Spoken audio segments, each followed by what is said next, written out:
안녕하십니까. 삼성서울병원 김다래입니다.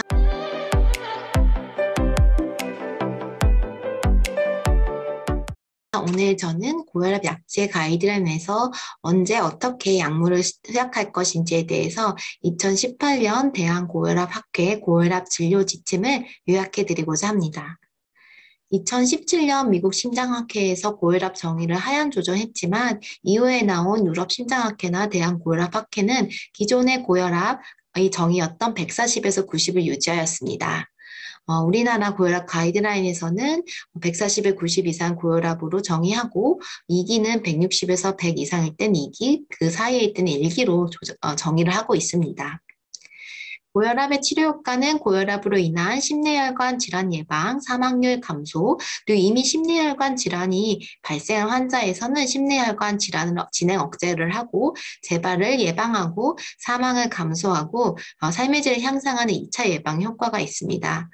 이렇듯 시스톨릭 BP와 다이어스 BP를 감소할 때 주요 심내혈관 사건이 감소하고 전체 사망률이 감소하기 때문에 고혈압 치료는 심내혈관 질환 예방을 위한 치료 중 비용 효과 측면에서 가장 우수하다고 할 수 있습니다. 이 모식도는 진단부터 치료의 모식도입니다. 진료실 혈압이 140에서 90 이상이면은 가정 혈압과 20도 또는 24시간 활동 혈압을 측정합니다.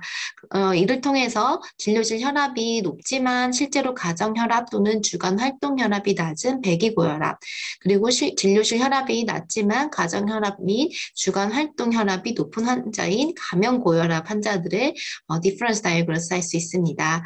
이렇게 고혈압이 진단된 이후에는 심내혈관 위험도를 위험인자, 무증상 장기 손상, 심내혈관 질환 유무를 평가함으로써 저위험군, 중위험군, 고위험군으로 위험을 나눌 수 있고 이에 따라 생활요법 및 약물 치료를 시작할 수 있습니다.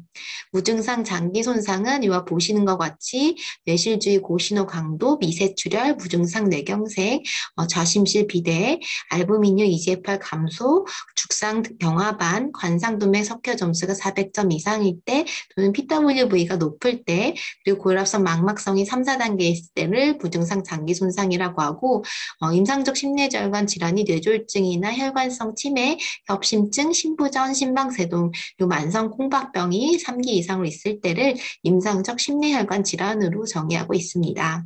이렇듯 위험인자의 개수와 고혈압 전 단계인지 1기 고혈압인지 2기 고혈압인지에 따라서 생활요법 및 약물 치료를 시작할 수 있습니다.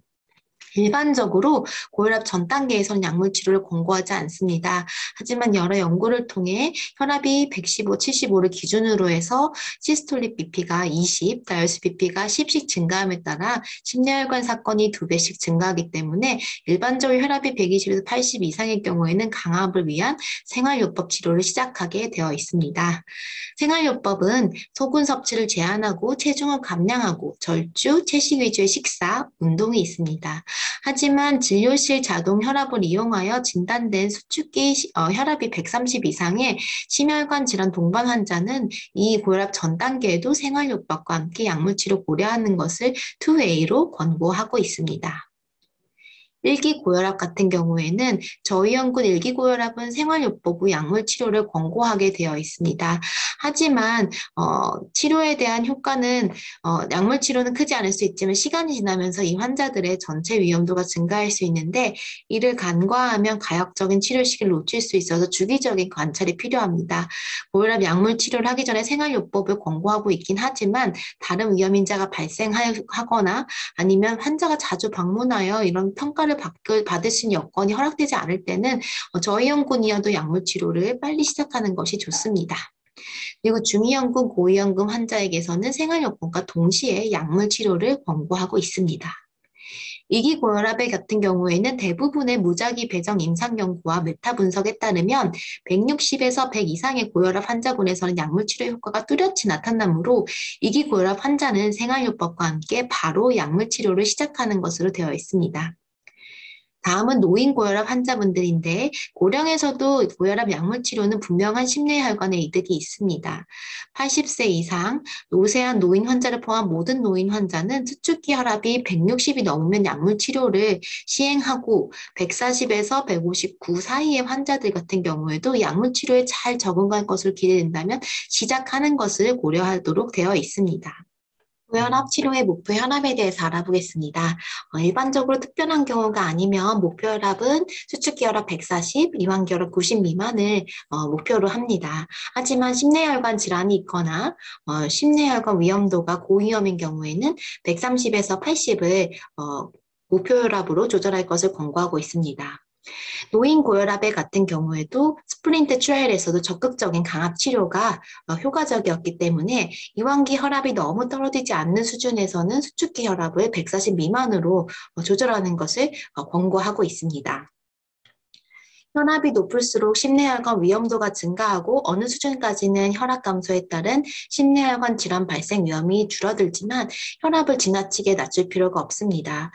임상 연구들의 사후 분석에서도 너무 지나치게 낮출 경우에는 심내혈관 사건 및 사망률이 증가한다는 가능성이 제기되고 또 혈압이 너무 낮을 때는 병태 생리학적인 불이익이 생길 개연성이 있기 때문에 다음해 같은 경우에는 이완기 혈압 70 미만이 권고되지 않습니다.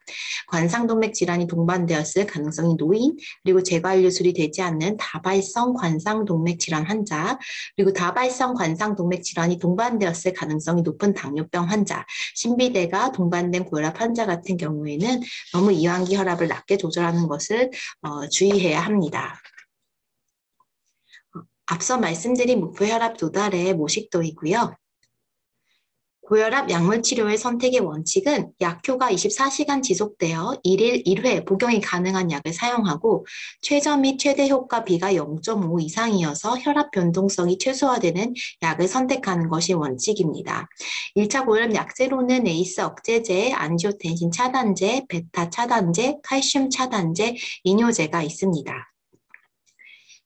이런 약제 선택은 혈압의 수치보다 환자의 임상적 특성과 동반 질환에 따라 결정하는 것이 좋습니다. 어떤 약이 다른 약보다 더 우위에 있다고 비교하기는 어려우므로 부작용 및 환자의 동반 질환을 고려하여 개인의 특성에 맞게 약제를 선택해야 합니다. 예를 들어 신부전원이 동반된 고혈압 환자 같은 경우에는 에이스 억제제, 안지오텐신 차단제, 베타 차단제가 포함된 고혈압 약제가 우선적으로 고려될 수 있겠습니다. 다음은 각각의 고혈압 약제의 종류와 사용법에 대해서 간단히 알아보겠습니다.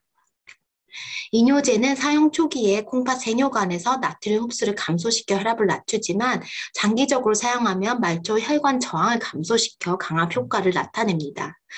티아지드계 이뇨제는 고용량 투약하였을 경우 저칼륨 혈증, 내당능 저하, 요산 증가, 부정맥 지질 내사 장애 등 여러 부작용이 일어날 수 있지만 저용량에서는 크게 문제가 되지 않기 때문에 강압 치료에서는 1일 25ml까지 처방을 합니다. 다만 베타 차단제와 병용에서 투약하였을 경우 당뇨병 및 이상지혈증 발생이 증가함으로 비만한 환자나 당뇨 발생 고위험군 환자에서는 이런 병용요법이 권장되지 않습니다. 클로로달리돈, 인다파마이드와 같은 티아지드계 유사 이뇨제가 클로로다이아자이드에 비해 강압 효과가 더 우수하다고 알려져 있으나 저나트륨 혈증 또는 저칼륨 혈증과 같은 부작용에 유의해야 합니다. 루프이뇨제는 우려성 신부전 또는 EGFR 30 미만으로 저하된 경우에 사용할 수 있고 스피로노락톤 같은 경우에는 혈압이 조절되지 않은 고혈압 환자에서 25에서 50ml 정도 소량 사용할 수 있으나 고칼륨 혈증과 여성형 유방의 부작용에 유의해야 합니다. 베타 차단제는 협심증, 심근경색, 빈맥성, 부정맥을 동반한 경우 심장 선택성이 높은 베타1 선택성 베타 차단제가 추천되고 그리고 심박수가 높고 비교적 젊은 환자에서 효과적입니다. 하지만 천식이나 만성 폐쇄성 폐질환, 2에서 3도의 방실전도 장애가 있거나 말초 혈관질환을 동반된 환자에서는 주의해서 사용해야 하고 혈당 및 지질 대사 장애를 초래할 수 있기 때문에 노인, 혈당 상승이 있는 경우 당뇨병 환자, 대사증후군 환자에게 투여할 때는 주의가 필요합니다. 또 이형 협심증 환자의 증상을 악화시킬 수 있다는 보고가 있으므로 주의해야 합니다. 칼슘 차단제는 장기간 작용하는 칼슘 차단제를 추천합니다. 칼슘 차단제는 관상동맥 확장 작용이 있기 때문에 안정형 혁신증, 이형 혁신증에 효과적이며 경동맥 죽상 동맥경화증의 속도를 늦추고 신비대를 감소한 효과가 있습니다. 난다이아이드로피리딘 칼슘 차단제인 베라파메가 딜티아젬은 반사성 빈맥이 없어 심근경색 후에도 사용할 수 있고 이완기 충만을 개선시키므로 HCMP 환자에 추천됩니다. 하지만 이 계열의 약제들은 변비 및 방실 전도 장애, 심근 수축력을 저하를 유발할 수 있기 때문에 방실 차단 및 수축기 신부전 환자에서는 조심해서 사용해야 합니다. 다이하이드로피리딘 칼슘 차단제에서는 빈맥, 발목 부종, 두통 및 악명 혼조가 흔하기 때문에 주의해서 사용하여야 합니다. 안지오텐신 전환 효소 억제제와 안지오텐신 차단제는 신부전 환자의 사망률을 감소하고 공파 기능 장애가 진행하지 못하도록 억제한 효과가 있습니다. 또 LVH나 아테로스클레로시스를 억제한 효과가 있고 혈당 및 지질 대사에 미친 영향이 적습니다. 그리고 엔도텔리얼 펑션을 개선시키고 혈관 제형성에 이로운 효과가 있습니다. 하지만 바이레터럴 레날 아테로스클레로시스 환자에게 투약할 수 있을 경우에는 저혈압 및 콩팥 기능 악화를 초래할 수 있고 치료 시작 첫 2개월 내내 혈청 크레아틴이 상승할 수 있지만 기저치 대비 30% 이내로 상승하고 혈중 칼륨이 5.5 이상 증가하지 않으면 약을 중단할 필요는 없습니다. 베이스 억제제, 안지오텐신 차단제는 태아의 해로움으로 임신부에게는 금기가 되어 있고 부작용으로는 고칼륨 혈증, 바이레터럴 레날 아테로스클레로시스 환자에서는 급성 콩팥 손상, 밑혈구 감소증, 혈관 보정 발진 등의 부작용이 있을 수 있습니다. 고혈압 환자의 3분의 2 이상에서는 한 가지 종류의 고혈압 약으로 조절되지 않고 기전이 서로 다른 2가지 이상의 고혈압 약이 필요한 경우가 흔합니다.